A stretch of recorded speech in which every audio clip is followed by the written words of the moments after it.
How badly will Telstra's satellite deal with Elon Musk's Starlink hurt the NBN? And what can we expect from Instagram's new Twitter rival, Threads?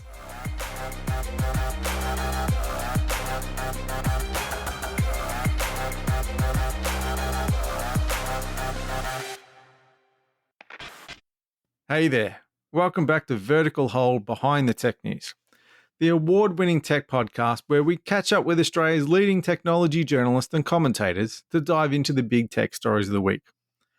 I'm Adam Turner, and this week I'm not joined as usual by Mr. Alex I'd rather be in Japan Kidman because, well, he's in Japan, bastard. So while Alex eats his body weight in okonomiyaki and Mini Godzilla reconnects with his roots, it's time to smash the glass and break out the emergency Kidman. It's find his Angus Kidman. Welcome back to the show. Where would you rather be right now? Well, just sticking to the biases that all Kidmans have for overseas travel, I would like to be in Stockholm, enjoying a nice Swedish summer, some nice Swedish food, some late nights, some good-looking people, and just general good times. And a bit of ABBA, of course. You know? Naturally. So, speaking of adventures, this week Telstra has struck a deal with Elon Musk's Starlink satellite service to deliver faster broadband to the back of Burke. We'll get to that in a minute. But first, it looks like the cage fight between Mark Zuckerberg and Elon Musk is on. Yeah, and you say cage fight like a metaphor, as it often is in social media, but this is a proposal for an actual cage fight because this is how idiotic these two men are. There was basically a joking comment that was made between the two of them on social media, on Twitter. I think they might be the last two people commenting on Twitter. But they said, oh, yeah, let's have a cage fight. And they're like, name the venue. And now the UFC has got involved. And they're both seriously exploring the idea that they're going to have an actual cage fight because they want to prove that even though we thought that these were like the two biggest douche bros in tech, they can douche bro it to a whole additional level. Who are you going to back in this fight, Adam? Who do you think's going to win? At first glance, you'd have to say Musk because he just looks like a bit of a scrapper and he's got the weight advantage. But Zuckerberg's actually got some training, hasn't he? Yeah, so Zuckerberg has done a bunch of jiu-jitsu training. So, and this was his pandemic thing. While the rest of us, did jigsaws and got fat, he decided, I'll get into jiu-jitsu and let my company run down. Apparently, so you'd have to think he's got more skills on that. He has got the age advantage. Musk has come out and said his big move is the walrus, which is to lie on top of somebody. So I don't know. It reminds me a lot. There was a storyline in Friends where Monica's billionaire boyfriend decided he wanted to become the ultimate fighting champion. Oh, yes. And she dumped him because he was being such an idiot. And look, honestly, the best outcome that we could get out of this would be if the two of them managed to fatally injure each other and they both died. But sadly, I don't know that that's going to happen. Yes. I think Musk would be the I don't know karate, but I know crazy kind of guy. Very that. So while the tech bros, still talking about duking it out in person, Zuckerberg's Instagram has taken a big swing at Elon's Twitter this week. What's the story? So, yeah, we've heard these rumors for a while that Meta wanted to come out with a Twitter rival, and we knew that it was probably going to be called Threads, and now we know it's basically going to be out this week. We've seen a listing for it show up on the App Store for iPhones. We saw it very briefly on Google Play, but that disappeared much more quickly. But it looks like if you're an Instagram user, some people will be able to sign up for Threads, start using their identity, and start using what is basically going to be Instagram, but with text and people replying to you, which when you think about it, that's basically Twitter. This is people expressing their opinions, other people replying to them. Anyone can follow along and anyone can join in. So after a lot of discussion of this, it seems like Meta's decided this is the moment to strike. Let's try and get something out there. Let's see if we can just get one more dominant social platform because apparently having Facebook and Instagram and WhatsApp isn't enough for some people. And there's a lot of little new startups picking at, maybe it's too soon to say, the carcass of Twitter. There's a lot of them that can see that opportunity. If you've got your Mastodons, you've got your Blue Sky. None of them have got anywhere near the clout that Thread could have, do they? No, because Thread has two advantages here. The first is it has bucket loads of Facebook money. So it's got all this cash. So while it's building up an audience, it doesn't have to make money out of them. The second is it's got this built-in audience, all these people who are already using Insta in particular, and who it can just say, hey, why don't you give this a try? You can keep the same identity. It'll be tied in. It's another way for you to gain followers. So they've got a potential traction advantage, which is much bigger than any of the new scrappy startups who as good as they are for either technical reasons or policy reasons, it's just very hard to build that up. And if these things take off, it's very hard to run the infrastructure. Hmm. There are plenty of problems that Meta has, but you'd have to say in recent years, it hasn't had a problem with keeping up with managing its users and making sure the service is available. So it probably is the most significant threat that we've seen to Twitter, certainly in the Musk era, and probably, honestly, for a good 4 or 5 years before that. And as you say, one of the advantages here is that you don't have to go through a long sign-up process, and you don't have to quibble over usernames, because I would assume whatever your Instagram username is, you've automatically got dibs on that on Threads as well. So it's a much smoother transition. Then when you get there, you know who people are because they're using the same usernames from the other platforms. Absolutely. I think the question is, and what will be interesting, and we don't know this because the platform hasn't come out yet, one question that raises is, well, how tightly integrated will they be? Because they are different things. People who go on Instagram, typically, they want to see pictures. We saw that even when Instagram started trying to emphasize video, for lots of Instagram users, that was a big no-no. That was the moment of, oh, no, hang on, no, I came onto here to see things. And, if you're not letting me see things, that's going to be problematic. So I think balancing that will be important. They want to make it attractive to people, but they don't want to put off people who came onto the platform for what it originally was. It also represents a really fundamental shift in the Instagram approach, because Instagram, you can write a text screen next to your photo, and that can be quite long, and it can be filled with hashtags, but you can't put a link in it. I don't think you can possibly be a competitor to Twitter if you don't let people put links into things, because that is the very essence of Twitter. Twitter lets you share other kinds of media, and you can put video on there and you can put images. But the reality is the link is the thing that matters. And I'm going to be really interested to see what kind of constraints Meta puts on that, what kind of tracking it puts on that, whether it tries to render that in its own little unique view and take some stuff off it, because that's been something it's been very unwilling to do with Instagram. And within that environment, I think that's an interesting switch. We'll have to see what that looks like when it launches, and if they change their mind once they start testing this rollout. I would also imagine it's not a coincidence that they're launching this thing now. They've kind of waited till Twitter's on its knees, haven't they? Yes, I think there's a sense of going, okay, we didn't have to do this earlier, but they do need to do something. There's no doubt that Meta as a company has taken a fairly comprehensive reputational and market flogging, because it has an aging user base for its main products. It seems to be investing all its money in a metaverse that literally nobody except Mark Zuckerberg cares about. And so it does need to be able to demonstrate, hey, we have a growth strategy, because there's not a growth strategy for Facebook. It's a massively profitable application, but there's no growth strategy there. I don't know how anyone makes money out of WhatsApp. It's a great product, but it doesn't do anything. Instagram probably has a younger profile, but similar challenges around how do you really monetize in that space. So if they needed to do it, but yes, they've reached the point where it's like, wow, Twitter really is in the doldrums. We've had long enough to go, okay, it didn't die the minute Musk took over, which was probably never going to happen. But it's been through a steady decline. It's getting worse and worse. Now is the time to strike. And just when Twitter's not dead and people haven't given up on the idea of doing a text-based thing at all, let's get in and do that. So, yeah, I don't think there's any coincidence about the announcement timing, and even the fact that they kind of basically leaked it by putting it on the App Store, knowing full well that obsessive tech geek journalists like ourselves were always going to notice that bait. stuff. Yeah. And most of Twitter's problems at the moment are self-inflicted, aren't they?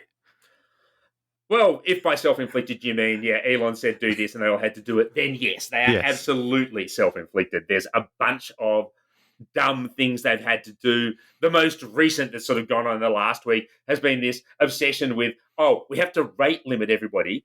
We can't let you see all the tweets you might want to see. So we're going to say that after you've seen a certain number of tweets for the day, that's it. And this number briefly was 600, then it was 1,000. We don't know what it is now, but it's still limited. You have to be signed into Twitter to see Twitter now, which didn't used to be the case. So they've made that harder. And then on top of that, so that's sort of messing up the casual user. For your dedicated users who like Twitter, they've decided to mess up TweetDeck, which is the big platform. So what are they wrecking there at, and what's going wrong on the TweetDeck front?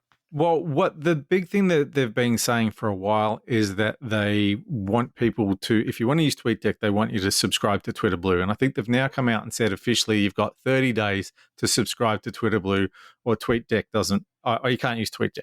But TweetDeck already seems to be breaking for people now. And I think what they're doing is they've had a preview version of a new version of Twitter, and people. Of TweetDeck. People will know often if you're using a service, they come up with a new version. They don't push you over to it straight away. They tell you, hey, it's there. And then eventually it's like, nah, shove, everybody's got to move over. So what they're doing now is shoving everybody onto this new preview version, and it's maybe not as seamless transition Yeah. as they would like. And it's a very speedy trend because they say it's only 30 days. Normally, those kind of product transitions, you give people months, if not Yeah. years, to switch over. Like, even as much as we like slagging off someone like Microsoft for their Windows transitions, they don't force you off in 30 days. That's No. not the way that it works. Yeah. So, yeah, they've kind of said that. And the general impression from people who like using TweetDeck, and this tends to be media professionals, people who want to follow a lot of things, follow a lot of accounts, maybe post from a few different accounts, they're just going, even that's not worth putting the blue tick on there. So it seems unlikely that this is going to be the saving grace. Maybe that's the intention. Maybe they just don't want to develop TweetDeck and they just do a shit version of it. Everyone leaves it and then they abandon the product. I mean, at this stage, I wouldn't put anything past them in terms of strategy with quote marks around it and a Z instead of an S because there's no actual strategy going on. But yeah, it's messy. Well, TweetDeck is the only, I mean, it's still owned by Twitter, but it's the only non-Twitter client you can now use to access Twitter, right? Yeah, because one of the results of doing this rate limiting and not letting APIs work is that nobody else can write an independent client for it. Many services that relied on scraping Twitter to tell you things are actually breaking. And on what's left of Twitter, you'll see people saying, hey, we were running a weather service telling people about cyclones, and we can't do this anymore because we can't read the relevant data. So it really feels like it's just part of this heading towards, well, the only people we want on here are the people who want to pay, and we'll give them all the access. And what doesn't work there is that nobody gets any meaningful interactions. Everyone starts looking to say, right, can I get on the Mastodon? Can I go to the Blue Sky? And that's the opportunity that Threads is probably the best positioned to step into. But the question remains, is this a business? Twitter's never been a business. It's never been a profitable business. And that was true well before Musk got involved. He's accelerated that decline, but you can hardly say, oh, wow, Twitter was taking off as an idea. It had massive cultural impact, but as an actual profitable entity, not so much. So maybe all they're going to prove by doing Threads is that nobody can make money out of this kind of format, no matter how useful some of us might find it. Do you think for it to take off, because before they started to cut off that sort of API access to Twitter, one of the things that helped Twitter from a professional marketing being used by corporations aspect was that you had these third-party interfaces like TweetDeck and other things, so you could manage it. You could have a group of people managing it. You could schedule things. You weren't just trying to do it through the consumer-grade interface. Do you think that if something like a Threads or a Blue Sky or anything else wants to take on that same level of being embraced by corporate users, that it needs to offer some kind of either similar interface or be open, offer the APIs for some third party to do something similar? Yes, I think you need to offer a bit of both. I mean, ultimately, you need to offer the ability to manage those things and do what you want to do on the platform. And part of that is very much about controlling that. It's also actually about how do you monetize it. And something I would have to reluctantly give Meta credit for is if you want to spend money with Facebook, they make that process very easy and they do give you a bunch of data to decide what you're going to do. It's very easy to go through the Facebook process and work out, I want to go for this audience in this country, age this much, who like unicorns. And they can find that for you really quickly. That's something that Twitter struggled with even pre-Musk, definitely struggles with now, can't get those premium advertisers. So yeah, if you're looking for that professional audience who uses your platform, I would never bet against Meta doing that because they have a wealth of experience on that front on how to do that. Even if they don't fully open it up to APIs, which on the whole Meta hasn't, it likes to keep you in its environment, but you can't say it's a bad environment. They do a pretty good job of managing that process. They do have that, I can't remember what they call it, but that business grade interface that you can manage things from and schedule tweets and all those kinds of things and get the higher level of demographics than statistics. Yeah. Yes, absolutely. I think they understand how to run this as a commercial business, and I think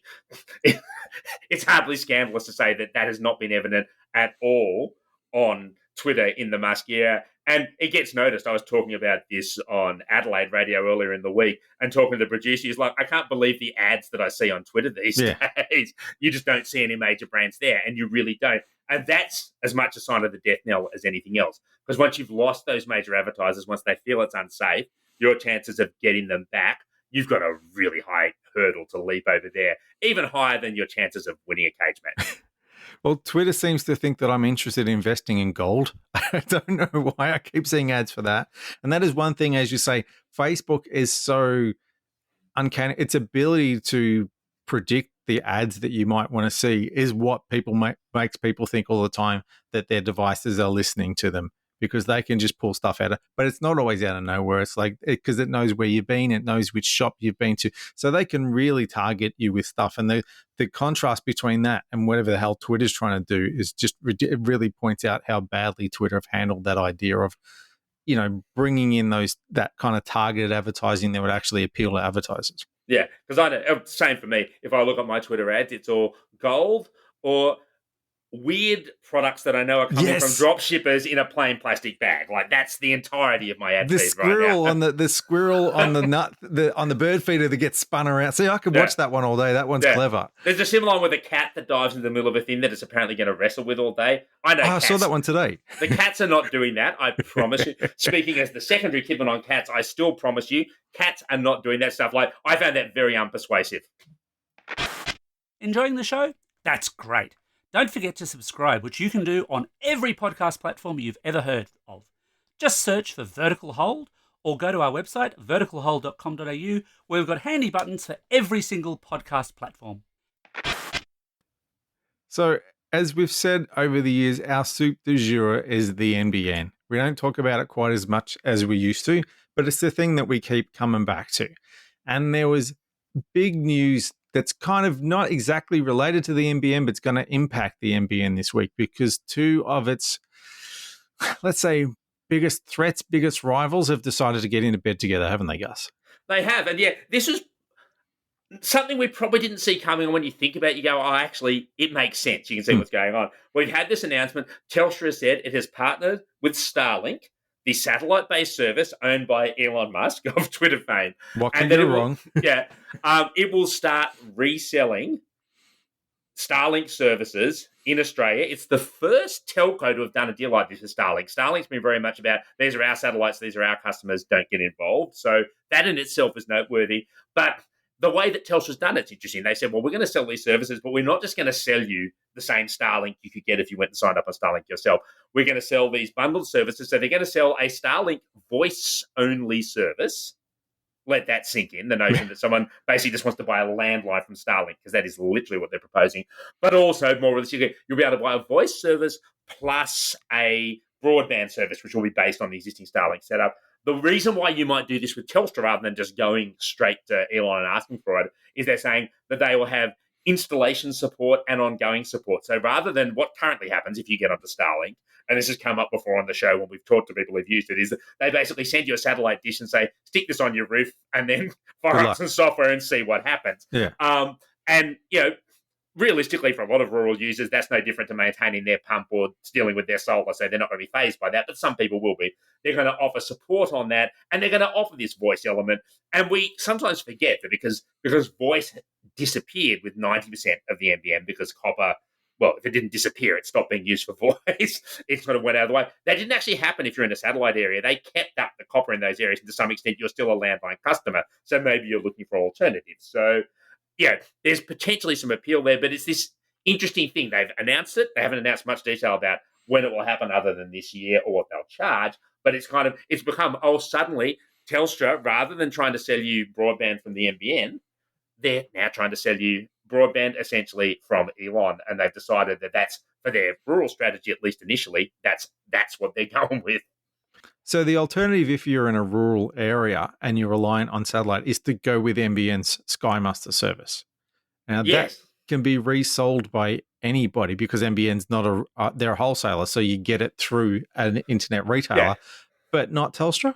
But not, and this is one of the fascinating things. Like, this is, in its own way, there are many criticisms of SkyMaster, how reliable the service is, the fact that you've had caps, all the rest of it.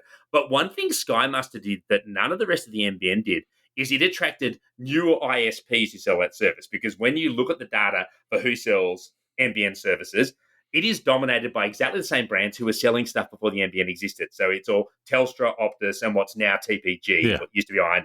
That hasn't changed. One of the big goals for the NBN was, hey, let's get a more diverse competitive marketplace. And if you judge it on the overall market, you go, well, that was an absolute failure.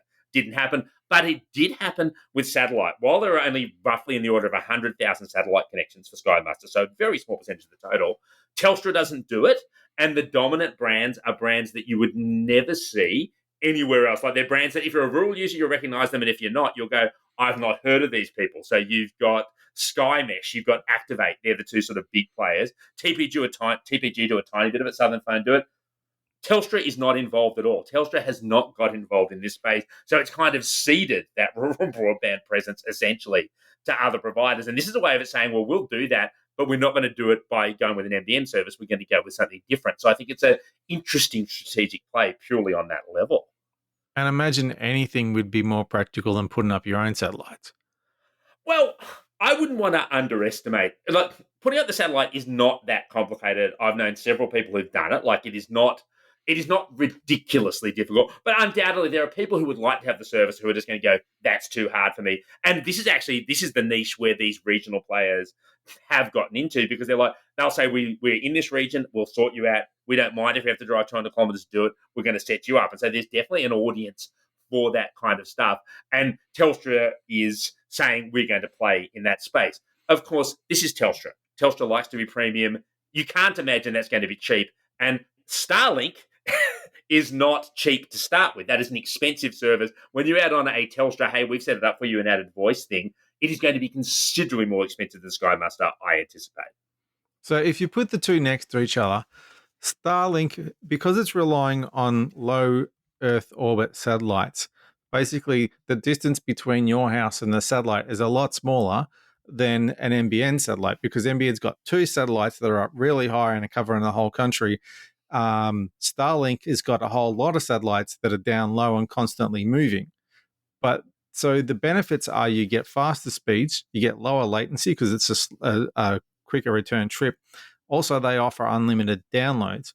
Downside is it's a lot more expensive, but also am I right in thinking that Starlink still has tiny dropouts as you hand over from one little satellite to the other little satellite? Yeah, it's intrinsic to the satellite that it is just not as good as a wide connection. That's physics, basically. Yeah. You can't get around it. So there's no doubt that generally Starlink will give you more for the money, but it's still not guaranteed. You will still have patchiness, and you will still have periods of peak demand. That doesn't disappear. When everyone's sitting down at 8 p.m. at night and trying to watch the latest new thing on Netflix or Paramount Plus or anything else that Mulk is keen to tell us to get into in the next little moment. This is where we have to briefly mention Presto just to make sure that we've covered our contractual obligations.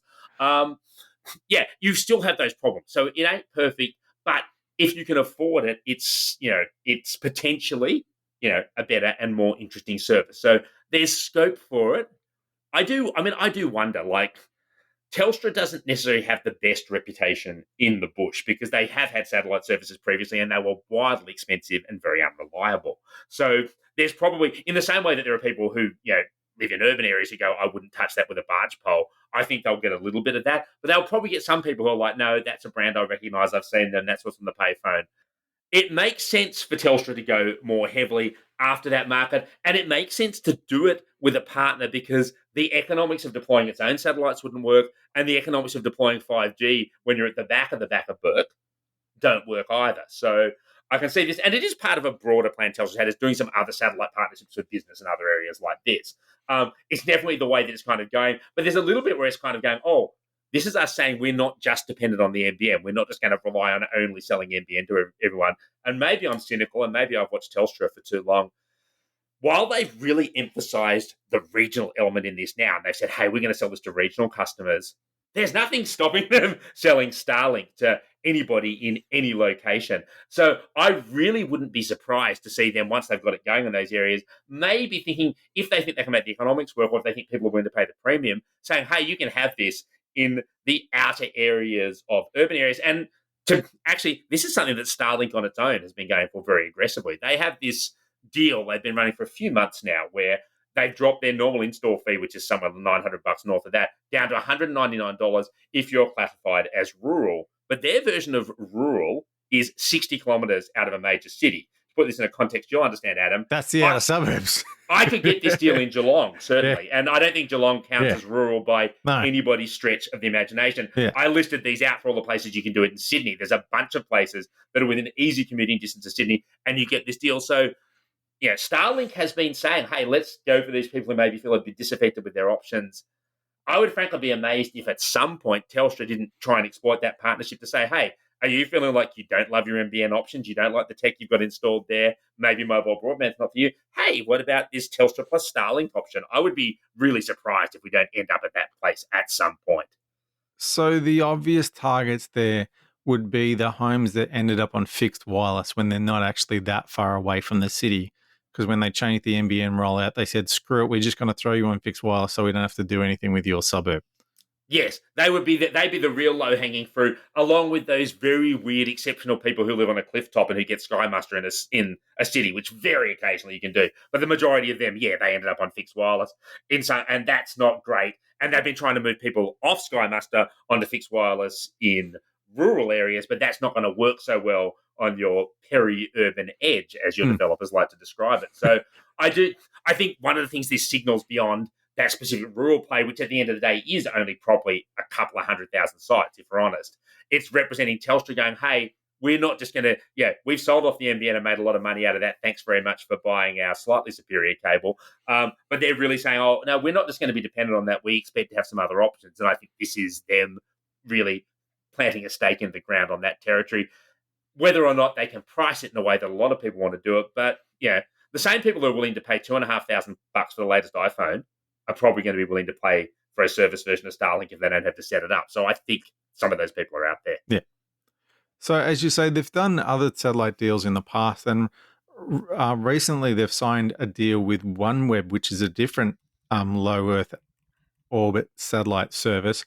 And I think primarily it's about extending their mobile coverage because they want to use OneLink satellites as the backhaul for the mobile towers in the middle of nowhere. But they've also haven't ruled out using that perhaps to offer broadband later.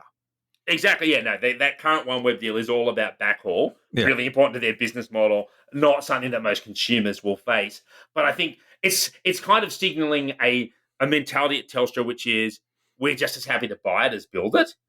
With 5G, they're all about, we're going to build it. And they have done that. I mean, even then, they've, tried to do these partnerships with Vodafone. Sometimes that's worked, sometimes that hasn't because the regulators go, nah, we're not having that. But I think it's Telstra's kind of going into a global view of the world and saying, hey, if there's a good satellite here and we can cut a deal, we're going to get in and do it. And I think maybe the most interesting thing will be to see how will that affect its rivals. We know Optus has invested quite a lot in satellite in recent years. That's an area that it's been focused on. But is it going to start going, hey, should we find the other people there? At some point, we have to panic about, okay, there are too many satellites. Like, that's definitely something we'll have to think about as a community. But this is not something that telcos think about. They're just about, okay, how can I offer the next service? How can I offer it cheaply? But I do think we're kind of entering this era where historically in Australia, everybody built all their own infrastructure. That was how it was done. All our telco infrastructure was there. And this Telstra is really signaling a willingness to say, well, hey, if it's not actually physically on the ground, we don't have to own it. We just have to be able to get access to it on good terms and sell it to people. And that is quite a big shift, although we might not really see what that looks like for a few years yet. So there's also, NBN has said that it's looking at low Earth orbit satellites. Would that be the first time it's used someone else's infrastructure and not their own, if they did?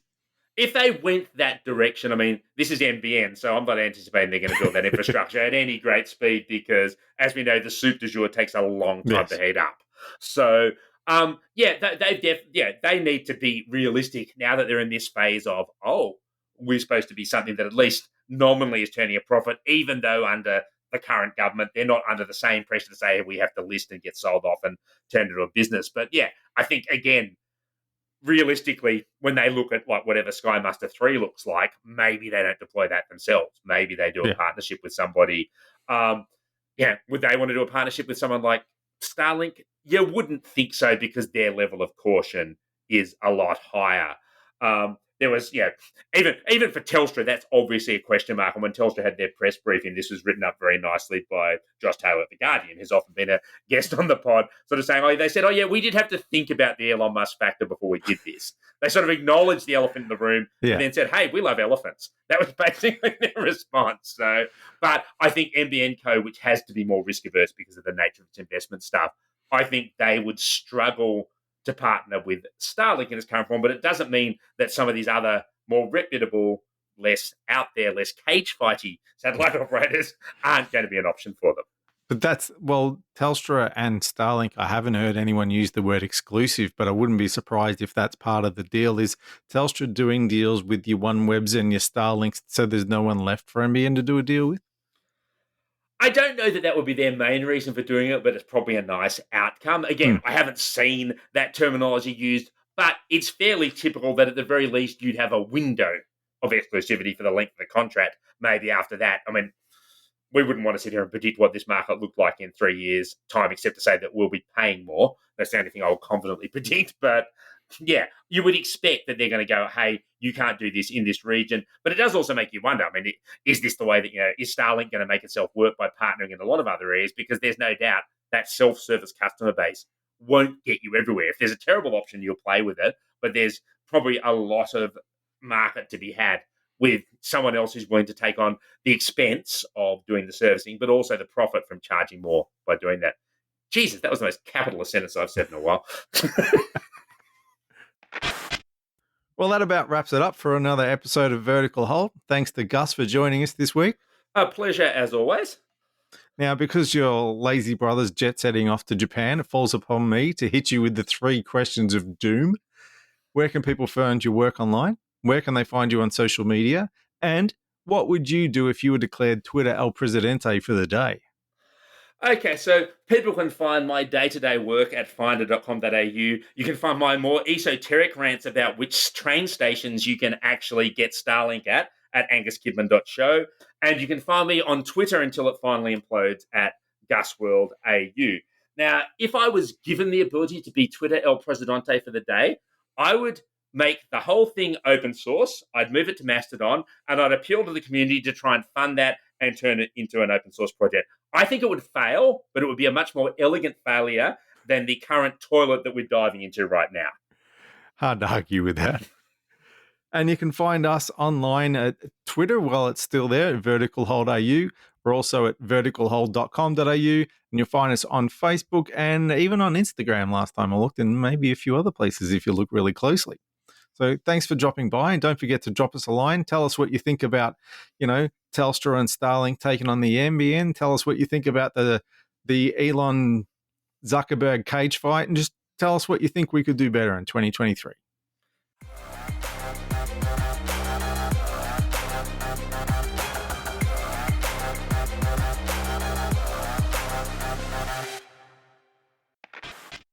So, Adam, are you hinting that there's actually a Vertical Hold OnlyFans? I think people would pay money not to see that. Monetization. Doesn't matter how it works as long as it works.